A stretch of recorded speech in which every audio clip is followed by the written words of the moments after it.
But I disagree with some of that, because if you're a good worker, like if Jake Roberts is physically able to wrestle right now, I know he can't, but a few years ago he could, if he was sober. Okay. He could still work a match with the people who, even if they didn't know who he was, and I'm using Jake, but I know people know who he is, he could still get the crowd to cheer for him or be involved in the match. Jerry Lawler's another guy that could do the same thing. Right. And he's doing even less than Jake. But here's the difference. Alex, I agree. Like, listen, I'll go to a Jerry Lawler match now and I'll be I fucking love Jerry Lawler. Again, I hate to bring up this name. Bobby Fulton. It's your favorite. Worked for us, a year and a half ago? Yeah. And the crowd probably didn't know who the fuck he was. They didn't. Because number one, he never wrestled up here. Right. And a lot of our crowd is younger. But they were still into him. Why? Because he knows how to work a crowd. They're wrestling fans. They enjoy wrestling. I'm not talking about... That's who comes to wrestling shows. But it's not. Look at PWG. The majority of that crowd is not wrestling fans.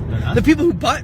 Dude, you think Topanga and fucking Sofia Vergara are wrestling fans? No, it's the cool thing to do. When you make something cool, people show up to it. Again, that's the attitude. The Attitude Era was popular because it was fucking cool. You had an Austin shirt. You had an NWO shirt. It was fucking cool. It was the cool thing to do. DX, it was cool. So people jumped into people who were not wrestling fans, which is why you can get away with ding ding, lock up, ding ding. Because no one gave a fuck about the wrestling.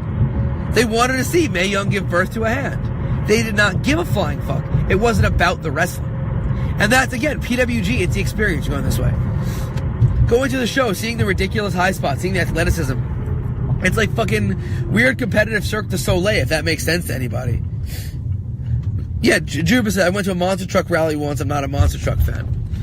The majority of Warriors wrestling fans are wrestling fans, whether they're kids or casual fans, the hardcore, they're wrestling fans. That's why they would go to an indie show. My fiance goes to an indie show, or was going to them because of me. And eventually started to really enjoy it. But again, I put on fucking the old British stuff and she can't stand it.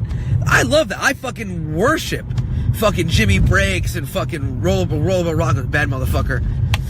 I agree with Lee on that one. What? I probably won't get into it either. Dude, you gotta check out Roll Up Rock. That was a bad motherfucker.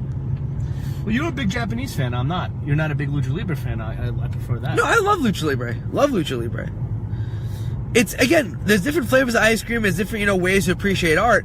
But I think my point being is that there are a lot of fucking wrestlers and a lot of promoters and a lot of fans who are all so stuck in with this idea of, that golden era. Oh, and, guys, they don't get it anymore. And it's like, well, no, it's not for you. Wrestling it's like fucking music. Think about that. Do you think all the fucking people who fucking shit on Elvis, is it because Elvis was shit? No, it's because music wasn't made for them. Music was made for that generation, by that generation. And I think that we're at a point now where wrestling is being made for a specific group of people, by a specific group of people, in different fucking ways, shapes, and forms. Chikara is definitely not Joe's thing. I fucking love it. And there are a lot of people who do because they have a fucking market there. Joe just said it. He's not a fan of Japanese wrestling. Fucking Wrestle Kingdom fucking filled that fucking arena up. Whatever, man. That's how that shit works. You can't... My point is, you can appreciate it, and you should appreciate it, even if it's not your thing. Joe's a huge Kiss fan. Huge Kiss fan. I call them the Jewish clowns. They're totally not my thing. But I can appreciate the fact that they are his thing. They're a lot of people's thing. Now, I don't go around saying, oh my God, Kiss is the greatest musicians. I wouldn't compare them to Dream Theater. He 100% does. Which way? Straightforward. But I'm letting you people know they're great all the time. They're great entertainers. Right, but that's wrestling. Fucking some people are great wrestlers, some people are great entertainers, some people are both. You can appreciate what you appreciate.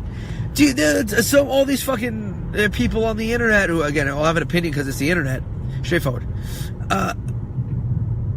Could like and enjoy what they like, but again, don't shit on what somebody else enjoys. Just recognize it's not for you. Juba says, Doctor of Love, Joey B. No, I don't like that Kiss song. Of course you don't. It's just like Enter Sandman with Metallica. You just got so sick of it after a while, Joe's too busy listening to Lick It Up! No. Lick It Up! No. Oh! That's maybe Kevin Knight's listening to that. Ugh. No. That's some real I mean, I like Lick It Up, but I don't prefer it. First left you can make. Not everybody likes death matches, and I'm one of those. Say them as, yeah, again, if there's a market for it, if you're a businessman, which a lot of people, promoting wrestling are, you should understand if there's a market for something, you should. See, with me with death matches is this hardcore matches I like. One of my favorite matches of all time, it's probably passe now, not really, was a street fight, not a hardcore match. But some of these death matches, they're just doing stuff just to do it, and there's like no rhyme or reason or no story with it. I'm just like... Again, it's not being made for you. It's being made for the people who enjoy no rhyme or reason violence. Mm-hmm. Which is cool. I saw a dude fucking take fish hooks to the face yesterday in a death match. And I asked a buddy of mine who's a fucking death match wrestler, I go, how do you fucking gimmick that? And he's like, you don't. It just sucks. So there you go. That's that. You're in a bike lane, Joe. Huh. When the streets like this, it's hard for me to say. Well, again, I'll leave the only message that I'll push in is, fucking like what you like, appreciate what you appreciate, and don't shit on other people for what they fucking like. Unless it's fucking shit. But, SWF. Less said the better. I think that, I honestly, I think that company exists at this point purely off of the press that you and Nasta fucking give it. It's the fucking truth. I never hear anybody ever. Dude, I fucking have friends in wrestling. Buzz about that company. Yeah, there's a buzz going on somewhere. How do you deal with the thumbtacks? You pull them out one at a time, it ain't fun. No, it's the fucking truth. Jake does the thumbtack matches. I make sure I buy extra long thumbtacks. Joe doesn't fucking spend a dime on anything that I fucking do. Cheap person right here. Tables, yeah. Heads up. So I was gonna say, fucking, now I lost my train of thought because Joe had to hop in with the fucking thumbtack shit. Talking about SWF. Right. Point being is that I've never heard anybody in professional wrestling, anybody at all, ever bring that fucking company up. Except for you and Nasta. Literally. Nobody would know or care what that company is if you and Nasta did not make a fucking big deal out of it. You're feeding into this horseshit, and it's fucking ridiculous. But I digress, because it has nothing to do with anything. And that should be it. We're almost finished up with this. So let's do the sign-off here. And check it out. You can check out Warriors of Wrestling, WoW Pro Wrestling on Facebook, Twitter, Instagram. You can check us out on YouTube, WoW TV Live. Got a whole bunch of stuff coming up. New match will be posted next week, I'm sure. And then we've got the WoW studio tapings, Day as a Warrior, coming up next weekend. Usually upload a match from the show. We're having a match this weekend. So usually next week you have a matchup. That's usually how things go. Anyway, check me out on Facebook, Twitter, Instagram at King of Chaos NYC. Check us out this weekend. Warriors of Wrestling in Staten Island. Tommy Dreamer versus Jason Karloff in our main event. Joe, anything else to say? No. Of course. Take care, everybody.